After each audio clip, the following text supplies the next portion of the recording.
I am the executive director for Mesilla Valley CASA. I've been pretty active with politics in the sense of behind the scenes. I'm on the state central committee for the Democratic Party, and I've helped on a couple different campaigns and have been always just very interested in politics. When Joni decided not to run, she called me and asked me to run in her seat, but I'm not in her district. I'm actually a couple of streets over. And so, but we had talked about it at great length and talked about some different possibilities.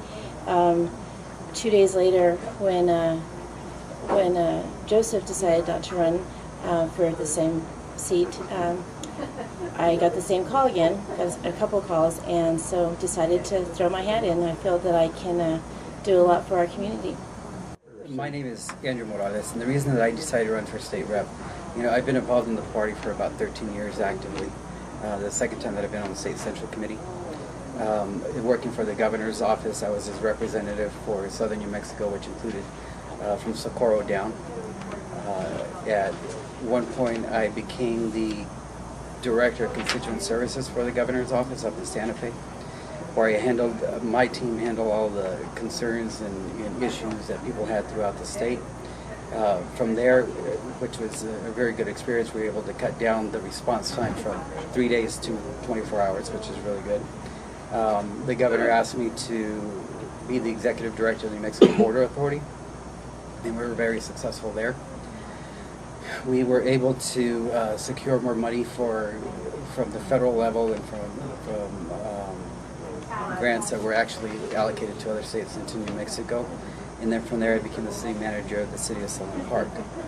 All that experience, including my political experience and working on different campaigns and everything, I've always thought that I've worked really well behind the scenes, and I've done that. But when this opportunity came up, I said, okay, it's time. There's a lot of things that we have to work through when you're working for the government to ensure that people are protected and that they can move forward. And for a lot of people, their only advocate is their government. Unfortunately, sometimes we don't have the mechanisms to help the people get to where they need to be. And when we look at some of the campaigns and stuff that's been in the news lately, other issues that has to do with the water rights and with education and everything, I think our legislator has done a decent job, but there's so many other issues that need to be addressed. And so I didn't hesitate when I received calls as well, and even before this came up, and I said, no, now's not the time, but now is the time. Okay, if I could real quick, what are you currently doing? Right now, actually, I started a consulting business with a business partner of mine, and we just recently went through the PRC, which something changed. And when you go through the PRC, before the turnaround time when you submit your paperwork was 2 weeks, and this time it turned out to be 4 or 5 months. Okay. One of the most controversial issues at the legislature over the last couple of years, and including in the special session, has been the governor's attempt, along with Andy Nunez, to prevent those in the country illegally from obtaining a driver's license. Do you support that bill? And more broadly, what changes, if any, do you believe need to be made in terms of state law dealing with the issue of immigration? Well, when you talk about the driver's license and allowing people that are not citizens of New Mexico or citizens of the U.S. to get driver's license and immigration, they're really two different issues. The intent of the driver's license was to ensure that the people that are going to drive anyway do have insurance, and that protects New Mexicans. When the insurance companies look at the rates, they base their rates on the people that don't have insurance.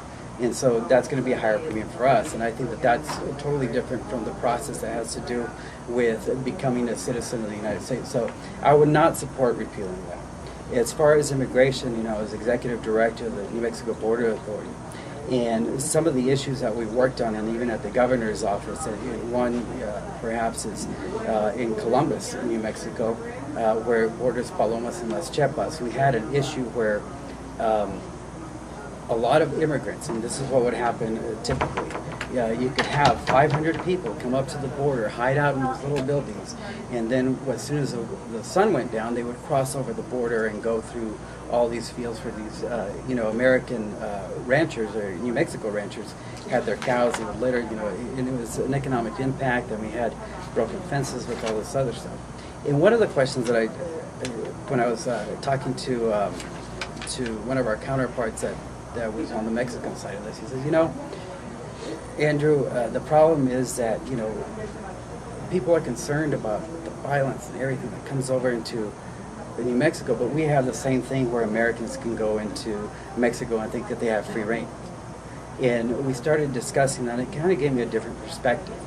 In working with the border authority with our Mexican counterparts, we were able to bring funds over here, work on joint projects. I think that the process for immigration needs to be followed. I think that it needs to be funded and maybe simplified a little bit so that we can encourage people that do want to come to this country, whether they're from Mexico or other countries, because the problem that we have here on the Mexican border is the same problem that they have on their southern border.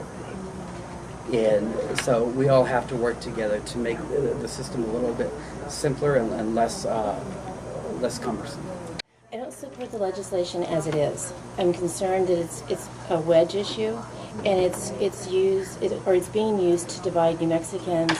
And my concern is are people afraid to leave their homes? Are they afraid to drive their children to school? Can they not get them to doctor's appointments? We want to make sure that if people are here illegally, that we can get them services so they become legal. We want to make sure that if people are here who are committing crimes and are violent, that we don't want them here. So it's a convoluted issue, and I think the way it's written, it's just not conducive to New Mexicans, and especially people that are living in the colonias, people that are, I guess this is America, and we don't want people to be in fear. And I think we need to really look at how that legislation is written and make it better.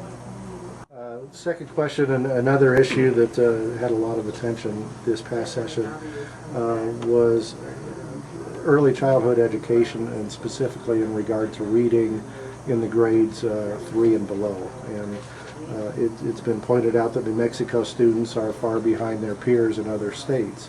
One of the things that was proposed was retention, holding students back, but there were also other proposals as well.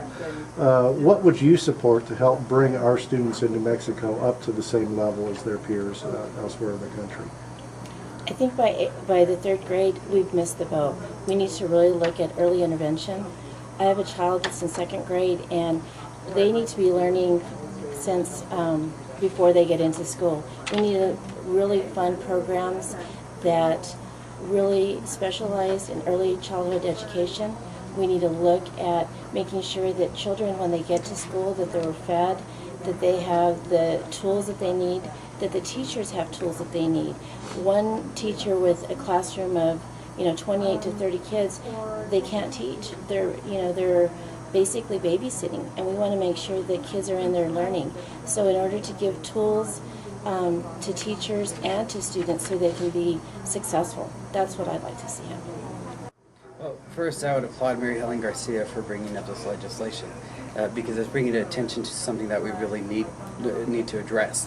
Whether or not I would support this legislation, I think that retention is kind of one of the what we have to do as a last resort, to bring it back. As Ms. Gallegos said, you have to have early childhood, early prevention to do all this stuff. And as you're talking about the funding, it's like, okay, well, of course, I think one of the issues that they had down over here with the superintendent was that it would cost the school district more money and it would go into the budget. It's like, okay, well, how do we address that? If money wasn't an issue, we could do a lot of things for the state, but that's not the truth. So how do we address the funding? Maybe we look at the land grant funding, and we put in like 1.5% as a permanent fund to help support the school system. I think that we do need to support programs that get their parents more involved in their students' education. While I was on the school board with in the Gadsden district, we had the same issue where we have a ton of kids that are all at special education level. And the problem that we had, and which we were trying to do, is like, okay, so how do we address this issue and how do we identify what the real issue is? And it was my belief that the real issue was not the ability to learn.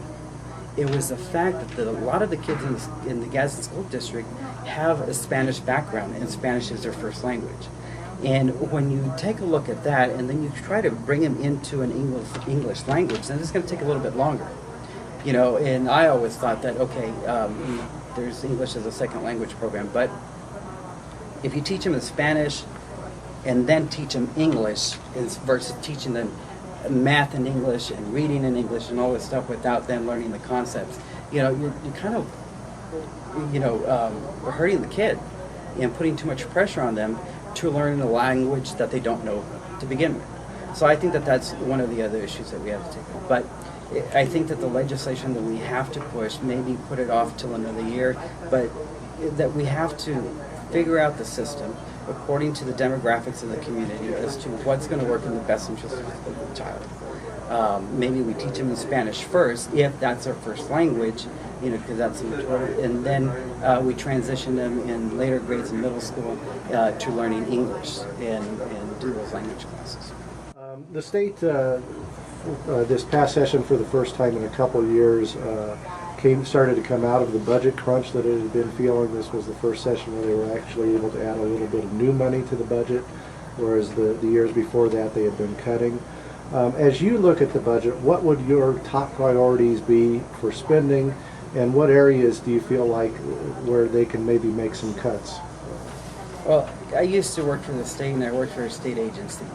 And when I took over the New Mexico Border Authority, my predecessor had a budget of close to $500,000. When I took over, that budget was about $323,000. And so some of the things that we had to look at, and it's the same thing when you look at the state budget, around May, and you ask any agency, they got to spend it or lose it because it gets cut in their budget. And I think that that's totally the wrong way to go. It's the same thing with water rights. You either use your water rights or you lose them, and that's the wrong incentive. So what I did with the Border Authority, and what I also did with the City of Sunland Park, is that I cut the budget. At the city, we had about a $21 million budget, and when I took over, we had an $834,000 projected deficit, and we froze everything. So the first thing that we have to do is, just because there's money doesn't mean we have to spend it. The second, we need to cut out some of the waste. And with the Border Authority, and I know I was criticized by my employees when I cut out even the spending for Federal Express. There's no sense in spending. We were spending $1,000 a year on overnighting stuff to Santa Fe, which didn't have priority and didn't have to get there overnight. It could take 2 or 3 days. So when you look at the small stuff, it can add up. And that was just one agency. And if you look at all the different agencies and entities, so that's the first thing that I would do. Second, I would look at what can be funded, continue to fund projects through STBs, through infrastructure, and help these other communities to bring in and attract businesses. For instance, if we can fund a project, say in Anthony, and then pass a legislation that matches a project that's going to bring more gross receipts tax, then that's going to be a benefit for the state. And then pass also the legislation that says, okay, if you are a community that's within 15 miles of a border, say if you border another state, and give that competitive edge to that community. And if you go to Anthony, you can see where Anthony, Texas stops, Anthony, New Mexico starts, because all the businesses are over there. And so we need to work on those incentives. So that's kind of where I'd like to put the spending, is infrastructure, education, and giving everybody the opportunity to succeed. Quality education for children is one of my top priorities. I've been an advocate for children for 20 years, and I always I always look at how to help children because I think that helps our community. Access to health care. I think there's so many working New Mexicans who do not have health care, and that's such a need that we have. Nonprofits many times aren't able to have health insurance, and these are hardworking people, and they deserve access to health care. Economic opportunities for southern New Mexico. I think that we have so much potential in our state, and we need to attract businesses. We need to want people to come to New Mexico. We need to utilize the resources that we have here between wind, and we've got plenty of that today, and we've got solar. I mean, there's just so many opportunities that we need to start tapping into. What we could cut, I think there's always, as a director of a nonprofit, it's always hard to look at where you're going to cut, but there's always ways to cut budgets. There's always ways to look at how to trim down spending, and I think I'd like to look overall how we could do that without cutting jobs, because I think we just need to really look at keeping people employed.